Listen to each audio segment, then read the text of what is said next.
చెన్నై నుంచి అరుణాచల్ టెంపుల్కి జస్ట్ 500 బడ్జెట్లో వెళ్ళొచ్చాము. ఆ రోజు హెవీ రెయిన్స్ వల్ల మేమైతే తడిచిపోయాము. ఫస్ట్ అయితే ఇంట్లో పర్మిషన్ తీసుకోవాలి, ఆ తర్వాత లోకల్ ట్రైన్ టికెట్ తీసుకోవాలి. అలా లోకల్ స్టేషన్కి రీచ్ అయ్యాము. అక్కడ నుంచి 5 రూపీస్ టికెట్ తీసుకొని చెన్నై బీచ్ స్టేషన్కి అయితే రీచ్ అయ్యాము. చెన్నై బీచ్ రీచ్ అయ్యాక అక్కడ నుంచి తిరువణమలై ప్యాసింజర్ ట్రైన్లో ట్రావెల్ చేసాము. హెవీ రెయిన్ వల్ల మాకు టికెట్ తీసుకోవడం అవ్వలేదు. యూటీఎస్ లో అయితే బుక్ చేసాము. ట్రైన్ లో ఫ్లవర్స్ వస్తే ఎలాగో టెంపుల్ కి వెళ్తున్నాం కదా, పెట్టుకోవడానికి బాగుంటాయి అని చెప్పి నేనైతే పూలమాల కడుతున్నాను. మా ఫ్రెండ్ అయితే నిద్ర వస్తుందని తినడం అయితే స్టార్ట్ చేసింది. సో అలా నైట్ 12 కి అయితే తిరువణమలైకి రీచ్ అయ్యాము. సత్రంలో ఉండడానికి 150 రూపీస్ అయితే ఛార్జ్ చేశారు ప్రతి మనిషికి. సత్రంలో ఫ్రెష్ అప్ అయ్యి గిరి ప్రదర్శన అయితే స్టార్ట్ చేసాము. చాలా గాలి వస్తుంది, అస్సలు వెలగడం లేదు. చాలా ట్రై చేశాక నేను కూడా స్టార్ట్ చేశాను. ఇంకా కర్పూరాన్ని డైరెక్ట్ గా కాల్చి నెయ్యి దీపం మీద అయితే పెట్టాను. అప్పుడు అవి వెలిగాయి. మా ఫ్రెండ్స్ వచ్చి దండం పెట్టుకొని హారతిచ్చి ఇంకా గిరి ప్రదక్షిణ అయితే స్టార్ట్ చేసాము.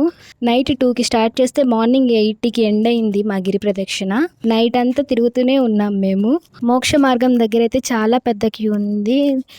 దగ్గర అక్కడే మేము 3 అవర్స్ నుంచొని ఉంటాము. 3 అవర్స్ తర్వాత మోక్ష మార్గంలో నుంచి బయటకు వచ్చాము. నైట్ అంతా వాక్ చేసి బాగా అలసిపోయాము. ఇంకా టిఫిన్ చేసి పడుకున్నాము. 1కి లేచి ఫ్రెష్ అప్ అయ్యి దర్శనానికి అయితే స్టార్ట్ అయ్యాము.